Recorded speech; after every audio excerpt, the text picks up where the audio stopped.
Hi, my name is Brad Olson, and this is my Inklings video for Dr. Bartels, Major Christian Authors. My topic is C.S. Lewis and Christianity. Clive Staples Lewis was born on November 29, 1898 in Belfast, Northern Ireland to Albert J. Lewis and Florence Augusta Hamilton. Lewis's mother died in 1908 from cancer. From April 26th until September in 1917, Lewis was a student at University College, Oxford. 3 years after the outbreak of World War I in Britain, he enlisted in the British Army and was billeted in Keble College, Oxford, for officers' training. In 1929, Lewis became a theist.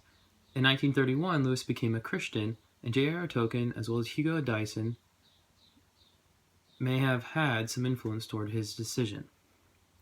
In 1946, Lewis was awarded his honorary Doctor of Divinity from the University of St. Andrews.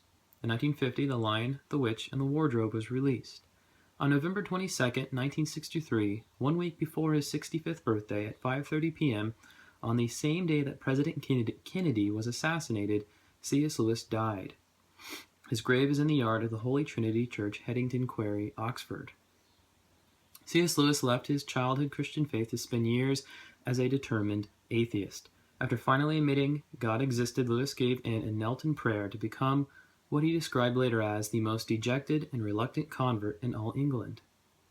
Lewis's journey away from his former Christian faith was to be blamed by his mother's death from cancer as he was a boy. Lewis was shocked that God did not heal her, and because of this unfortunate circumstance, it led him down a road of rationalism and atheism. As Lewis journeyed back to the Christian faith as well as conversion, he thought it impossible because he struggled with being convinced that faith was reasonable. His journey back can be used and seen as a great influence for Christians today, especially concerning evangelism in an unbelieving generation. Between 1933 and his death in 1963, C.S. Lewis wrote books including the 7-volume Chronicles of Narnia, the Screwtape Letters, The Great Divorce, and Mere Christianity, that nudged atheists and agnostics toward the faith and encouraged and nurtured believers. Frequently, he believed it was his calling to explain the Christian faith to people over BBC radio and to the airmen at the RAF bases during World War II. The 20th century saw a revulsion against war, partly because of the horrors of the First and Second World Wars, and partly because the mass media make us aware of atrocities and suffering all over the world. Both world wars, and especially the Nazi genocide against the Jews, made many question their faith in a loving God. The 20th century saw a decline in religious belief and an increase in secularization in the developed world. Fewer people in Europe are actively religious, and people are free to declare their disbelief in gods with little fear of reprisal or social disadvantage. Mobile populations and the mass media have made most parts of the world aware of a range of belief systems, and more liberal attitudes mean that people often feel free to choose a philosophy for themselves. In time, Lewis came to see evil and suffering as both an argument against atheism and an argument for God and Christianity. Suffering was a dilemma for atheism. Only within Christianity did Lewis find a satisfactory explanation. In Mere Christianity, Lewis says, "My argument against God was that the universe seemed so cruel and unjust. Just how had I got this idea of just and unjust? A man does not call a line crooked unless he has some idea of a straight line. What was I comparing this universe with when I called it unjust? Thus, in the very act of trying to prove that God did not exist, in other words, that the whole of reality was senseless, I found I was forced to assume that one part of reality, namely my idea of justice, was full of sense.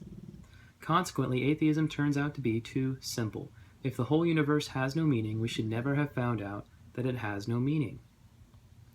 Lewis eventually came to realize that altogether suffering and pain are not without purpose. And he based his claim off of what is told to us in Genesis about how Joseph told his brothers about how their harmful actions were actually used for good. He used Genesis 50:20 to make this declaration, and it says in the ESV, "As for you, you meant evil against me, but God meant it for good, to bring it about that many people should be kept alive as they are today." Once again, Lewis lost someone. His wife, Joy, of only 3 years, died from cancer. Lewis's struggles show that misunderstanding Christianity can keep a person from Christ. Much of Lewis's apologetic and evangelistic work, such as Mere Christianity, simply unpacked for the masses a clearer picture of classical Christianity. To be effective evangelists and apologists, we must be good theologians. Lewis enjoyed reading the works of the Christian author George MacDonald. What it actually did to me, wrote Lewis, was to convert, even to baptize, my imagination. He enjoyed reading the works of G.K. Chesterton as well. In 1929, these roads met, and C.S. Lewis surrendered, admitting God was God, and knelt and prayed. Within 2 years, the reluctant convert also moved from theism to Christianity and joined the Church of England. After his conversion, Lewis's life and writings set out in a new direction. His Christian books sold millions of copies. Through preaching sermons, giving talks and speeches, as well as speaking his theological views over the radio throughout the UK, Lewis's reputation greatly increased alongside his book sales. C.S. Lewis has placed a great influence upon Christians since the beginning of his writings, sermons, and speeches. Because of his expression of his freely proclaimed thoughts and revelations, many have come to a more solid understanding and belief in morality, purpose, and most ultimately God and Christianity. His works, words, and lifelong story will not be forgotten, as he left a legacy behind for Christians and soon-to-be Christians that will be able to enjoy and learn from him in the future. Thank you.